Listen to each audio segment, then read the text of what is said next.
창세기 구약 성경 이쪽이 되겠는데요. 1장 27절부터 28절.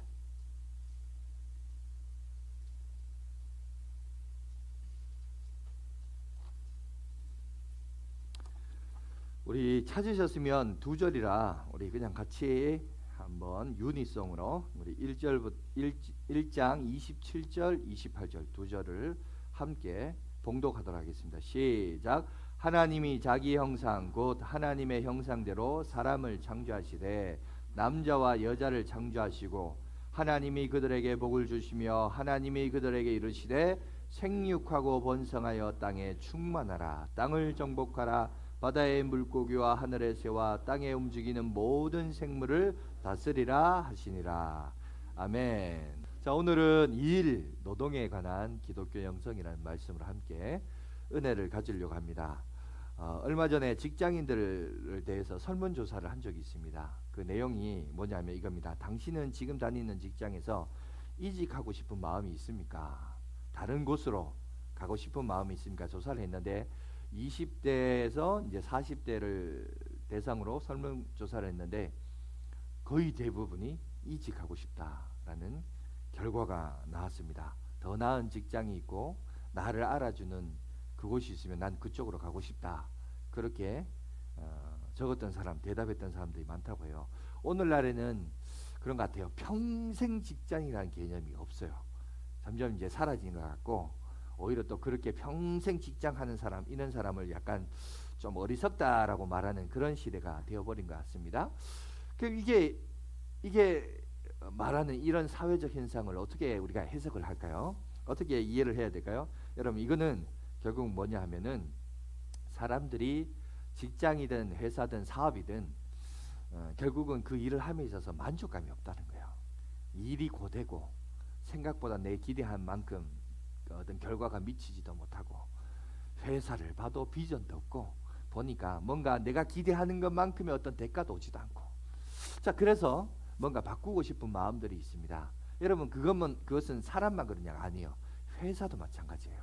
회사도요, 요즘은요 일찍 퇴사시키는 분위기입니다.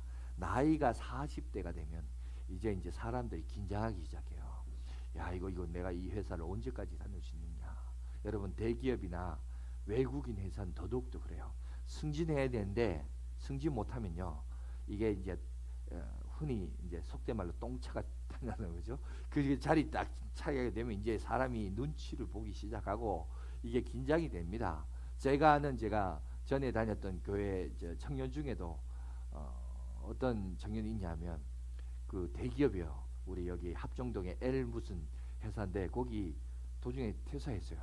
퇴사하고 뭐 했냐? 자전거 사이클 이거 하는 그거 이제 가게 카페, 그 동호회 전문 카페 했어요. 그래서 옷도 팔고 자전거 부품도 팔고 거기서 커피도 한 잔 마실 수 있는. 그러니까 왜냐하면 자전거 복을 여러분 혹시 아는지 모르겠습니다만 좀 약간 그 복이 민망한 복이에요. 이게 그래서 흔히 말하는 이게 쫙 달라붙는 데다가 엉덩이 부분은 앉아 있다 보니까 패드를 깔거든요. 그래서 흔히 말하는 이 패드가 쫙 달라붙는데 엉덩이가 패드가 이렇게 튀어나와 있으니까 흔히 이제 아유 좀 더러운 얘기 많이 하네. 예, 똥싼 바지라고. 그래, 그걸 입고 그 일반 커피숍에 가서 커피 마시기는 민망하거든요. 그러니까 그런 사람들만을 위한 이제 자전거 거치대도 있고 이제 커피도 마실 수 있는 이런 걸 하더라고요. 그래서 제가 이제 신방 가서 얘기했죠. 아니 그 좋은 대기업을 왜 간두고 이거 하느냐 이게 물어보니까 자기가 이렇게 보니까 자기 선배들이 지금 대리가 돼 있는데 애가 이제 초등학교 들어가고 있는데 승진을 못하니까 회사에선 분위기가 그렇대요. 나가라 자꾸 사인을 주는데 이게 참 그 선배들을 보니까 그게 마치 내 미래를 보는 것 같더래요. 그래서 더 이상 내가 거기에 다니더니 차라리 내가 그래서 이제 뭐 아버지한테 이제 포트폴리오를 막 쫙 멋있게 만들었다고. 그래서 투자금을 받으려고 자기 아버지한테 이렇게 PPT 포트폴리오 만들어서 다 이렇게 보여주는데 그걸 이제 신방 가서 저 우리 아들이 만들었다 보여주더라고요. 근데 아주 멋있게 이렇게 만들어서 하더라고요. 뭐 요즘은 잘 하고 있는지 잘 모르겠습니다. 저 합정동에 하고 있는데 제가 한번 가봐야 되는데 안 간 지가 한 5년이 돼서 그때 5년 전에 이제 그런 얘기가 있었습니다. 벌써 그게 5년 전의 얘기예요. 여러분, 그만큼 이제 회사도 그래요. 좀 연차가 쌓이고 연륜이 쌓이면 회사도요. 직급이 쌓이는 만큼 보수를 많이 줘야 돼요. 그러니까 회사도 부담이 있거든요. 아무리 복지가 잘 된 회사다 할지라도 좀 그런 사람들이 뭔가 뛰어나지 않으면, 그리고 20, 30대 신진 이 젊은이들이 많이 옵니다. 그런 사람 부려먹으면 싸요 일단. 그리고 밤늦게까지 야근 시켜도 잡일을 시켜도 불평하지 않습니다. 열심히 합니다. 그런데 이제 연차가 쌓이면 그런 걸 왜 나한테 시키냐고, 밑에 애들 시켜, 이렇게 할 뿐만 아니라 사례도 많이 줘야 돼요. 그래서 이런 부분에 있어서 부담이 있기 때문에 회사도 자꾸 보내려고 해요. 그러면 사람도, 직장생활 하는 사람도 이제 눈치가 이렇게 보이는 거죠. 내가 진급 못하면 이거 오해되나, 이런 부분이 있어요. 여러분 그것만 그렇습니까? 아니에요. 사업도 마찬가지예요. 내가 이 일을 과연 얼마나 할 수 있을까? 더 나은 방법은 없을까? 자꾸 이제 찾아갑니다. 그러면서 뭔가 그 일에 대한 보람과 느낌보다는 힘들고 버겁고 어렵고 지치고 고통스럽고, 그죠? 몸만 상하고 이런 모습들이 여러분 많이 있습니다. 근데 직장만 그렇습니까? 아니에요. 가정도 그래요. 가정은 쉽습니까? 우리 학생들 공부하는 것도 쉬워요? 쉽지 않아요. 힘들어요. 그런데 다 힘듭니다. 다 힘든데 모든 일들이 참 어떻게 보면 우리들에게 삶을 살아가는 데서 스트레스를 줍니다. 스트레스를 주는데, 자 그러면 그런 관점에서 이렇게 보면, 어떤 의미에서 보면 일이라고 하는 것은 우리에게 행복을 주기보다는 약간 뭔가 행복과 기대와 기쁨과 즐거움과 보람과 만족보다는 반대로 스트레스와 억압과 마치 좀 심하게 표현하자면 약간 저주스러운 느낌마저 들 때가 한 번씩 있는 것 같아요. 그래서 과연 그렇다면 일이라고 하는 것이, 과연 일을 하는 것이 우리에게 행복을 주는 것인가? 여러분은 어떻게 생각합니까? 이 자리에 앉아 있는 여러분들 웃고는 있고 계시는데, 마스크 껴서 웃는지 안 웃는지 하고 그냥 눈에서 이제 표정이 보이기 때문에 그런데 웃고는 계시는데, 예 여러분, 근데 과연 어떻습니까? 행복합니까? 일하면서 나는 만족한다. 하나님이 나에게 일을 주시다니 할렐루야, 막 감격하고 막 그렇습니까? 기쁜 마음으로 여러분 일을 감당하고 있습니까? 오늘 성경에서 이 일에 대한, 진짜 일에 대한 영성에 대해서 우리가 살펴볼 필요가 있는데, 몇 주 전이었죠. 우리가 쉼에 대해서 얘기했죠. 그러니까 쉼과 일이 조화를 잘 이루어야 돼요. 그게 우리의 삶을 윤택하게 하고 발전을 시키는데, 자 그러면 오늘은 일, 노동에 대해서 한번 생각을 해보겠습니다. 자 그러면 일, 노동이 과연 우리에게 저주냐 축복이냐, 이거는 먼저 우리가 논할 필요가 있는 것 같습니다. 자 몇몇 사람들은, 특히 몇몇 성도들 중에도 일을 저주로 생각하는 사람들이 있습니다. 왜? 아담과 하가 그 먹지 말라는 선악과를 괜히 먹어가지고, 그거 먹어가지고 일이 와가지고 이게 저주로 와가지고 이게 우리가 애써 일하게 되었다, 이렇게 생각하는 사람들이 많이 있는 것 같아요. 그렇다면 이 말이 맞는지, 죄 때문에 이것이 일이 들어왔는지 우리가 한번 살펴볼 필요가 있습니다. 오늘 본문을 살펴보시면 거기서 이제 답을 찾을 수 있는데요. 오늘 본문이 바로 타락 이전에 아담과 하와에게 말씀하신 내용입니다. 28절 보세요. 거기 보면 하나님이 그들에게 복을 주시며 하나님이 그들에게 이르시되 생육하고 번성하여 땅에 충만하라, 땅을 정복하라, 바다의 물고기와 하늘의 새와 땅에 움직이는 모든 생물을 다스리라 하시나. 정복하고 다스리라, 이거는 우리의 일이죠. 그죠? 충만한 것도 일이에요. 그러니까 일은 벌써 죄를 짓기 전부터 하나님이 우리에게 일을 주셨어요.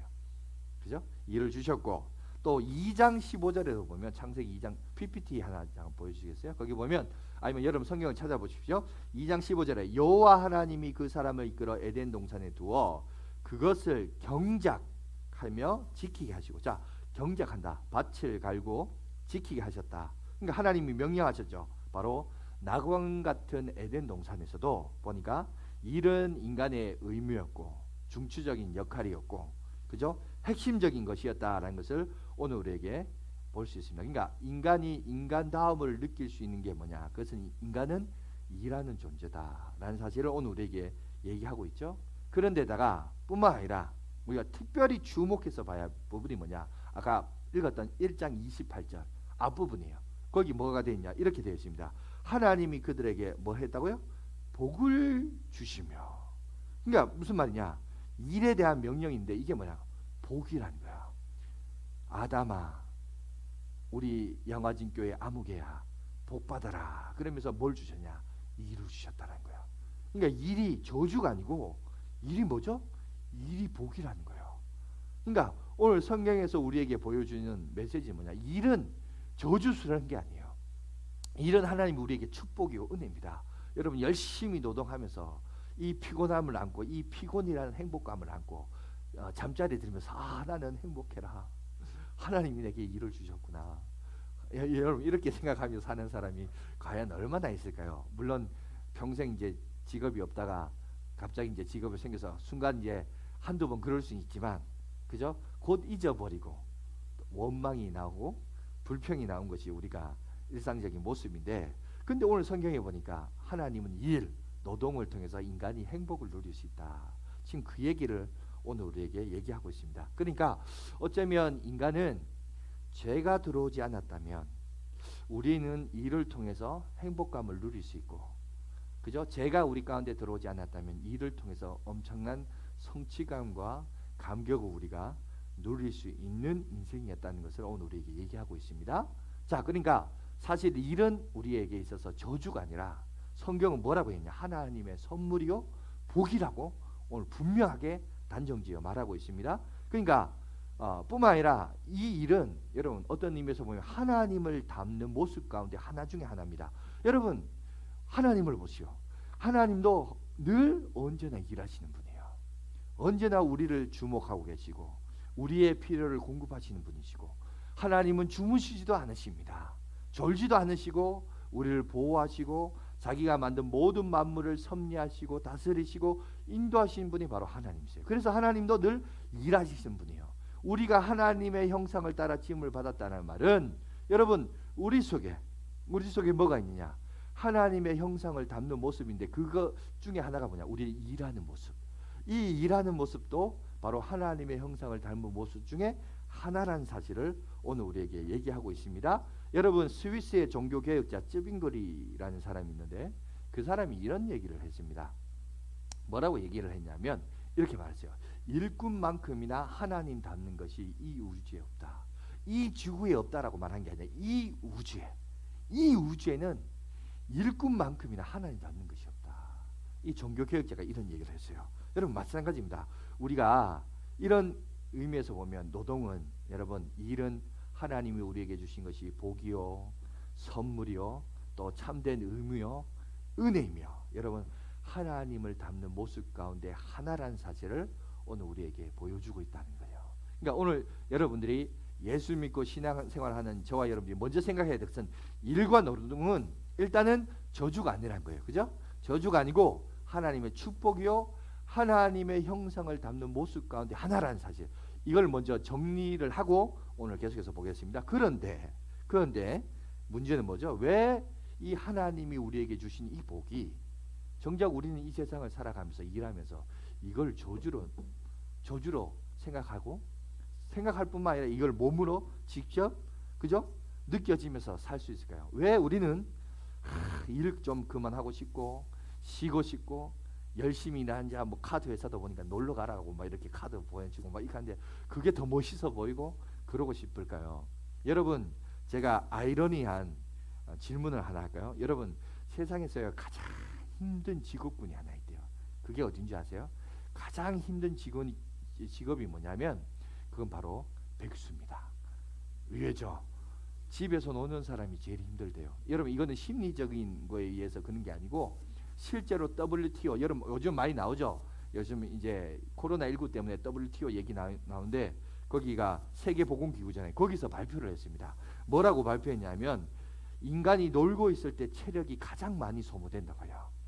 그래서 사람들이 밖에서 일하는 것보다 사람이 소파에 앉아서 텔레비전 보다가 좋을 때가 더 많다는 거예요. 더 피곤을 느낄 때. 여러분 사람 오히려 놀 때 에너지 소모가 많아요. 사람이요 일할 때보다 놀 때 면역력이 더 약해진대요. 4분의 1 정도 더 약해진답니다. 그래서 꾸준히 일하는 사람보다 집에서 놀고 먹는 사람이 병균에 질병에 걸릴 확률이 더 높다라고.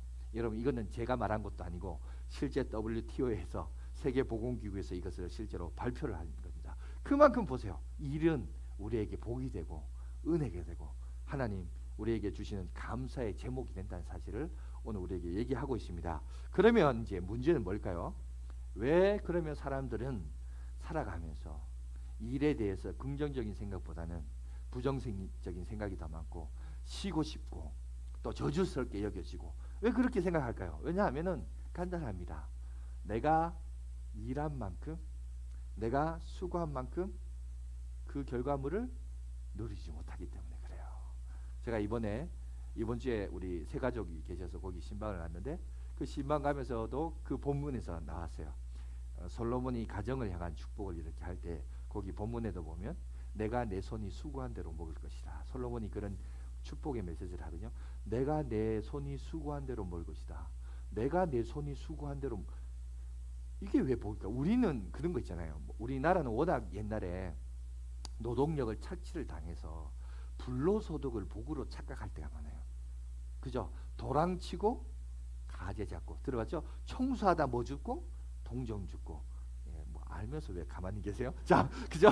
그러니까 뭔가 어떤 일을 하는데 내가 예상치 못한 뭘 하나 얻으면 이거를 이제 행운이다. 이걸 복이라고 얘기해요. 근데 그건 행운이 아니에요.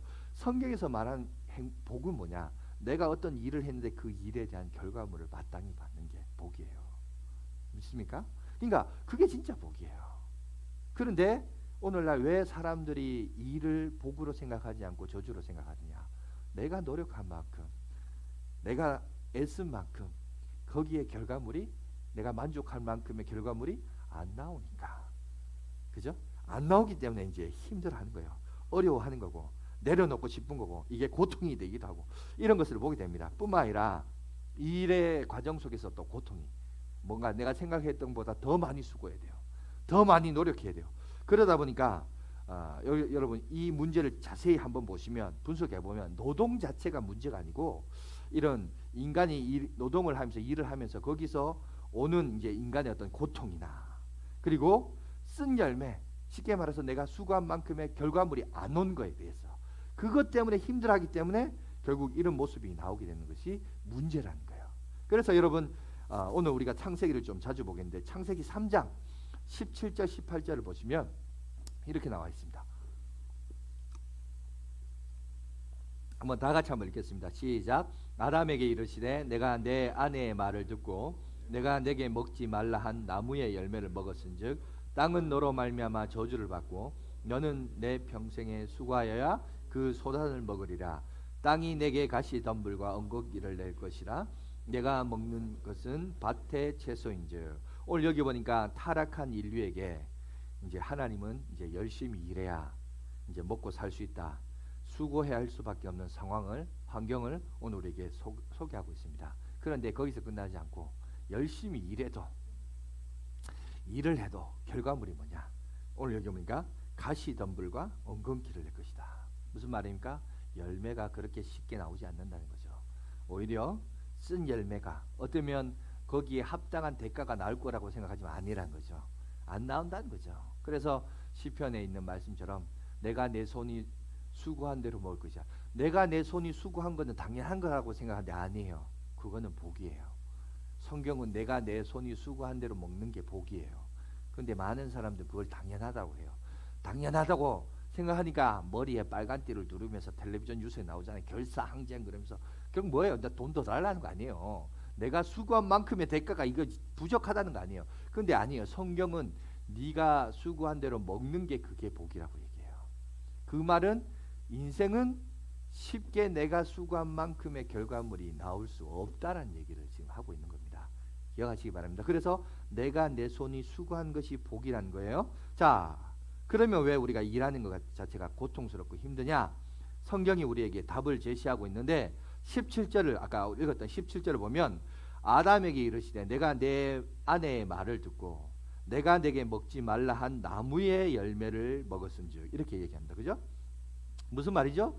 하나님이 하지 말라 그랬는데 오늘 보니까 아내의 말을 듣고 했다는 거예요. 다시 말해서 하나님의 말씀에 뭘 한 거예요? 불순종한 거예요. 이 하나님의 말씀에 불순종을 한 단어로 뭐라 그러죠? 예, 맞습니다. 죄라고 그래요. 죄를 지어서. 그러니까 결국 뭐냐? 하나님은 우리에게 노동을 축복으로 주셨는데 일을 축복으로 주셨는데 이제 우리에게는 이제 이 일이, 이 노동이 복이 아니라 뭐가 된 거예요? 저주가 되었던 거예요. 왜? 죄가 들어옴으로. 그죠? 하나님 앞에 불순종함으로.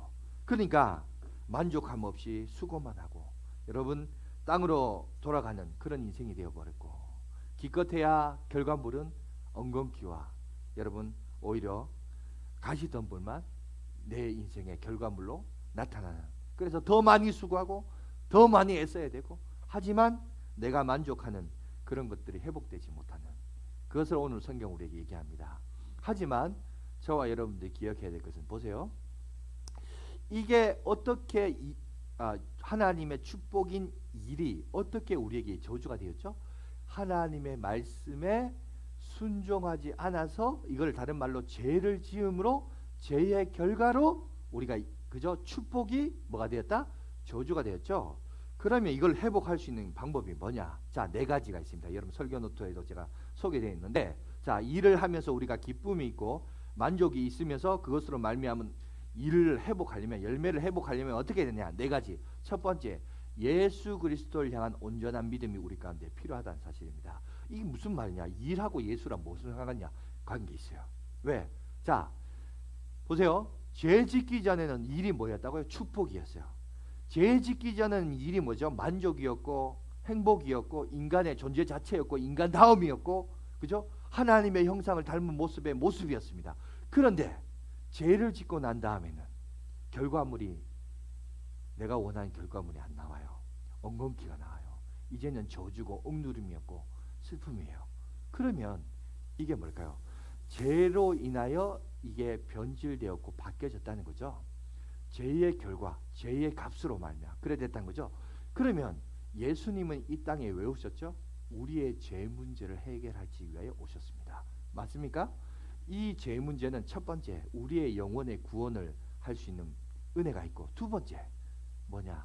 죄로 인하여 오염되었거나 변절된 모든 것을 다 바꾸어 놓을 수 있는 능력이 있는 분이세요. 믿습니까? 그러면 다시 말해서 이제 더 이상, 전에는 일이 저주예요. 전에는 일이 더 이상 노동이 더 이상 행복을 주지 않아요. 그런데 이제 예수 믿는 사람은 이제부터 어떻게 되느냐? 일이 축복이 될 수 있고, 일이 여러분 능력이 될 수 있고, 일이 은혜가 될 수 있어요. 여러분 그 사명을 우리가 다시 한번 회복할 수 있어야 되고, 우리도 회복할 수 있는, 여러분 예수 믿고 은혜 받은 사람들은 그것을 회복할 수 있는 능력이 우리 속에 있습니다. 없는 게 아니라 있습니다. 왜? 무엇으로 말미암아? 예수 그리스도의 이름으로 말미암아. 왜? 예수님이 이 땅에 왜 십자가 주시죠? 우리의 죄 문제를 해결했거든요. 그러니까 인간의 일이 저주가 된 결과도 죄 때문이니까, 그럼 반대로 이 죄 문제를 해결하면 더 이상 이제 일이 뭐가 되는 거죠? 저주가 아니라 축복이 될 수 있다는 거예요. 여러분 그걸 보라는 거예요. 그러면 예수 그리스도를 중심으로 회복할 수 있는데, 여러분 가장 이제 비근한 예를 한번 들어볼게요.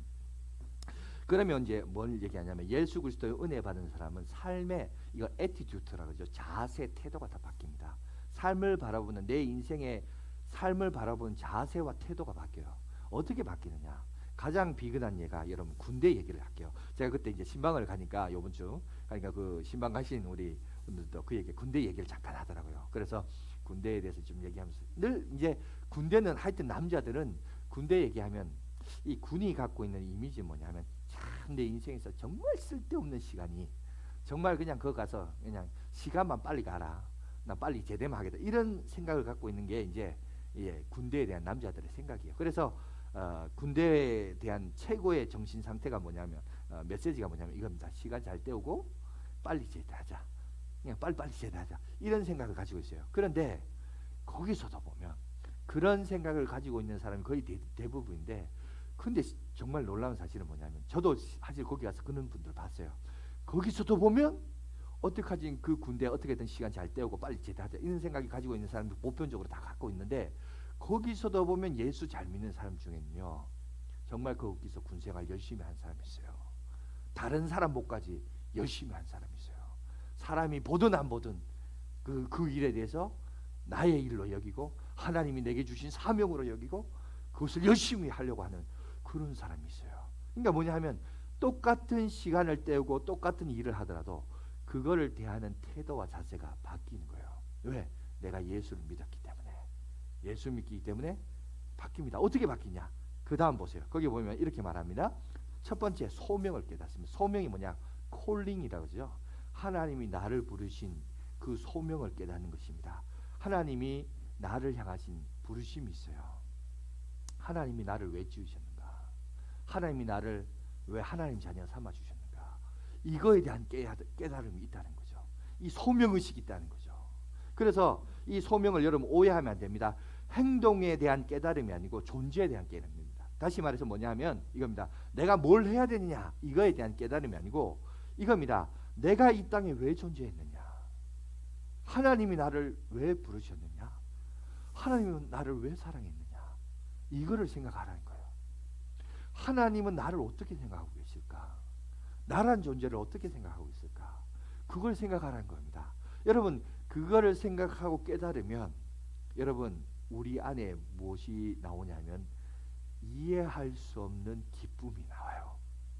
이해할 수 없는 감격이 나와요.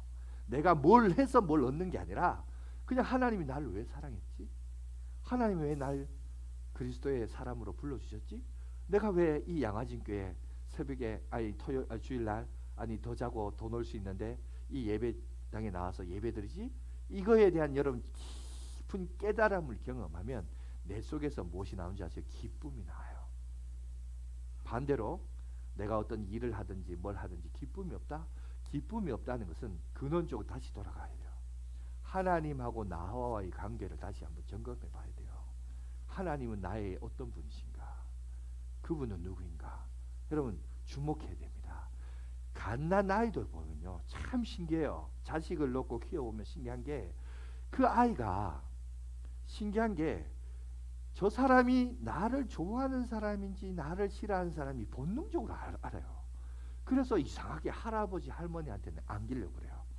근데 교회 어떤 못된 집사님 보면 막 인생이 이렇게 하면 안 가려고 그래요. 그걸 알더라고. 말을 안 해도 알더라고.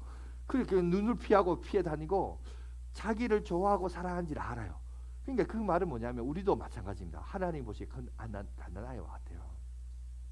하나님과 깊은 관계를 형성한 사람은 그 하나님과 깊은 관계 속에서 자기가 사랑을 받고 있고 내가 사랑의 대상인 것을 내가 알 때 그 속에서 무엇이 나오냐? 기쁨이야. 그 사람 얼굴만 봐도 기뻐하고 막 안기고 싶고 그 가까이 있고 싶고 그런 마음이 있다. 그러니까 오늘 우리가 첫 번째 기억했던 하나님에 대한 소명의식을 가져야겠네요.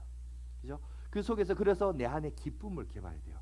사람들이 일에 대해서도 마찬가지입니다.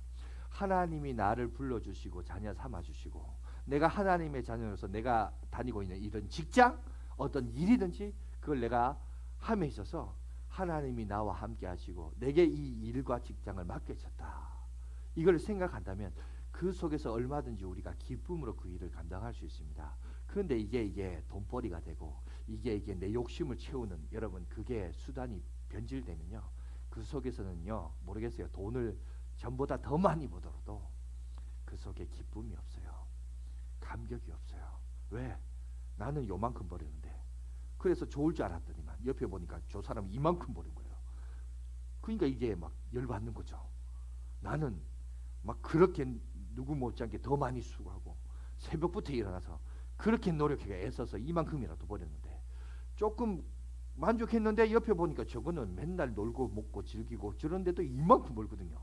그러면 이제 이게 시기가 되고 질투가 되고 감격도 없고 그죠? 기쁨도 사라져요. 근데 그걸 보지 말라는 거예요. 그걸 보지 말고 난 뭐 잘 되는가 그거 보지 말고 뭘 보라? 하나님이 나를 어떤 존재로 부르셨는가? 하나님이 나를 어떤 분으로 보고 어떤 존재로 보고 계신가? 여러분 이걸 생각하면서 감격하면서 하나님이 내게 지금 주신 은사와 직업과 여러분 그 부르심 앞에서 내가 기쁨으로 그 일을 감당하면 돼요. 어느 집사 얼마 헌금했니? 누구는 얼마 그런 거 부러워하지 마세요. 그건 다 달라요. 하나님이 부르심이 다 다른데 우리는 자꾸 뭔가 비교하려고 하고 대조하려고 그러고 그러니까 거기에 이제 열등감이 쌓이고 비교의식이 쌓이고 그래서 감사도 사라지고 그럴 때가 여러분 아닙니다. 하나님이 그 나름대로 부르신 목적이 있고 모양이 있고 일들이 있는 거예요. 거기에 자족하며 살면 됩니다. 그러니까 먼저 우리가 하나님 앞에서 부르심을 받은 여러분 이 부르심에 대한 소명의식을 발견하시기 바랍니다. 그리고 거기서 최선을 노력하십시오. 그러면 내 속에서 뭐가 이제 기쁨이 있어요. 그러면 여러분 이 기쁨이 있는 사람은 어떻게 되는지 아세요? 소명받은 사람이 갖는 모습을 보면 그 사람은요, 소명받은 사람은 애쓰면서 노력하지 않아요. 그 사람은 열정으로 일해요. 그래서 저는 어떤 마음이냐면, 저도 그렇고 한 번씩 저희 아내도 그런 얘기를 하는데 뭐냐면은, 교회 봉사할 때 억지로 하는 사람 힘들어요. 저도 힘들어요. 예, 보면 막 기뻐서 하는 사람이 있는 반면에 어떤 사람은요, 나 이제 목사 저 성격이 이제 별로 안 좋은 것 같아. 그러면서 막 억지로 나와가지고 하는 있는 사람하고 이게 눈에 이렇게 보여요. 그러면 다음부터는 제가 그분한테 뭔가 맡기지를 못해요. 부담이 돼서. 마찬가지입니다. 여러분 이거는 교회 봉사도 마찬가지고 여러분의 직업도 마찬가지예요. 이왕 일할 바에, 그죠? 기쁨으로 하세요. 기쁨으로. 그러니까 그런 사람은 일을 함에 있어서 열정으로 나가죠. 애쓰면서 억지로 하지 않아요. 근데 기쁨이 없으니까 애쓰죠. 억지로 하죠. 그죠? 그러니까 거기서는 플러스 알파의 창의력이 안 나옵니다. 교회 사역도 저는 마찬가지라고 봅니다. 여러분 그런 부분에 있어서 여러분 열정을 가지시고, 예, 올바른 자세가 중요해요. 여러분 환경은 바뀌지 않아요. 근데 제일 바꾸기 쉬운 것은 나 자신을 바꾸는 것은 쉬워요. 내가 생각하는 것, 내가 어떤 마음의 태도, 이거는 바꾸기 쉽습니다. 여러분 애쓰고 억지로 하지 마시고 하나님이 주신 기쁨을 가지고 그 열정을 가지고 내가 맡겨진 일에 열심을 가지죠. 그러면 플러스 알파의 하나님의 돕는 손길을 경험하게 됩니다. 이게 하나님이 우리에게 예수 그리스도를 통해서 회복시키는 일에 대한 올바른 기독교적인 영성입니다. 이해가 되십니까? 지금 잘 따라오고 있죠? 이런 부분이 있어야 됩니다. 소명감이 있어야 되고, 그리고 세 번째 뭐냐? 청지기 의식이 있어요. 청지기로서 여러분 헌신해야 됩니다. 여러분 하나님이 우리에게 일을 맡기신 거죠. 그죠? 그래서 여러분 인류 역사를 보면 이 인류 역사의 문화와 문명을 발전시켰던 원동력이 뭔지 아세요? 그게 바로 청지기 의식이에요. 가장 비근한 예를 두 가지를 한번 들어볼까요? 첫 번째, 인권. 여러분 이 인권도 어디서부터 나온지 아세요? 기독교 문화에서 나왔어요.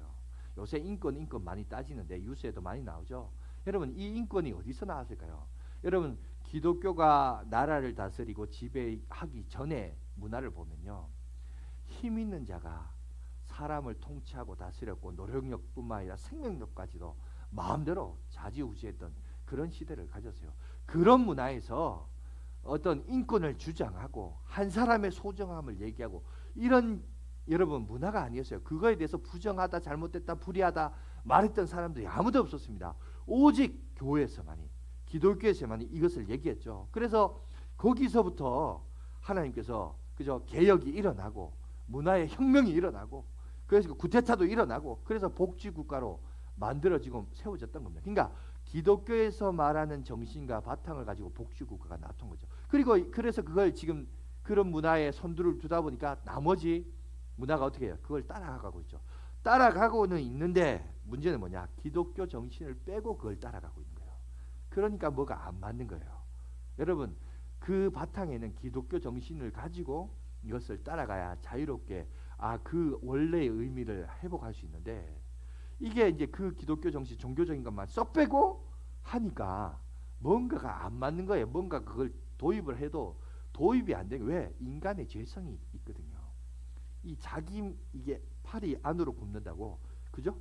이 안으로 굽는 것만 해석하거든요. 그러니까 인간의 죄성을 이해를 못하니까 이게 이제 수용을 못하니까 문제가 더 야기가 되죠. 여러분 성경에 보면 원수를 사랑하라 그런 내용이 있습니다. 여러분 중국 어느 범법서에 여러분 원수를 사랑하라 이런 거 어디 있어요? 어느 고전에 어떤 윤리책에 원수를 사랑하라 이런 말이 어디 있어요? 근데 유일하게 하나님의 말씀에는 이런 기독교적인 정신이 있습니다. 그죠? 연약한 자를 돌볼 뿐만 아니라 심지어 원수까지도 배려하고 사랑하라. 이런 것이 여기에 있습니다. 여러분 이런 청지기 의식이 오늘날 우리의 문명과 우리의 문화를 발전시키고 진보하게 만들었습니다. 그러면 이 청지기가 뭡니까? 청지기는 다른 사람의 소유물이에요. 여러분 타인의 여러분 재산을 위탁받아서 그것을 가지고 이익을 남기는 사람이 청지기입니다. 여러분 우리는 하나님으로부터 하나님의 일을 위탁받은 존재예요. 내 것은 이 세상에 없어요. 심지어 내 생명도 내 것이 아니에요. 주님의 피로, 그죠? 십자가의 피로 값을 주고 산 것이 되었다라고 얘기하잖아요. 그러니까 사실 어떤 의미에서 보면 내 것도 아니에요. 그러나 하나님은 우리에게 자유의지를 주셔서 그냥 네가 할 수 있는 재능만큼 해보라고 얘기하고 있습니다. 그런데 우리가 착각하면 안 돼요. 그것도 내 것이라고 하면 안 돼요. 사실은 생명조차도 내 것이 아니에요. 그런데 거기에 나의 은사가 있습니다. 기질이 있습니다. 나의 달란트가 있습니다. 그거 가지고 그걸 일을 해요. 그러면 그 일은 하나님이 나에게 맡겨진 일이거든요. 그러니까 여러분 세상에서 직장 생활을 하더라도 그것을 단순히 세속적인 돈벌이로만 여러분 생각하지 마시고 아 하나님이 내게 맡겨진 위탁하신 일이구나. 여러분 이 소명감을 가지시기 바랍니다. 그리할 때 이 일에 대한 신성함을 느낄 수 있어요. 아 이게 그냥 내가 그냥 단순히 돈벌이구나 이렇게만 생각하지 마시고 하나님이 내게 맡기신 일이구나. 이런 것을 가지고 여러분 그 일을 가지고 하다 보면 오늘 성경에 보니까 특별히 신약 성경에 달란트 비유가 나옵니다. 거기에 보면 하나님께서 그 청지기에 대해서 뭐라고 얘기하냐면 자신의 일을 최선을 다하니까 하나님이 두 가지의 모습을 나타나고 있습니다. 평가가 어떠냐? 첫 번째 칭찬이 있습니다. 두 번째 보니까 상급이 있는 거예요. 여러분 여러분이 가지고 있는 직업, 여러분이 가지고 있는 이 세상에서의 삶들은 하나님이 여러분들에게 맡기신 거예요. 그리고 그 맡으신 일을 여러분이 열심히 하나님이 내게 주신 거다 믿고 열정을 가지고 기쁨으로 하다 보면 나중에 뭐가 된다? 하나님 나라 갔을 때도 칭찬이 있고 두 번째 뭐라고요? 상급도 있다는 것을 오늘 성경은 우리에게 얘기하고 있습니다. 올바른 태도가 참 중요해요. 자 마지막 요것만 하고 이제 마치겠습니다. 기쁨을 통해서 우리가 일함으로 귀한 열매를 맺을 수 있는데 그 성경적인 네 번째 방법은 뭐냐? 죽게 하듯 하라는 거예요. 죽게 하듯.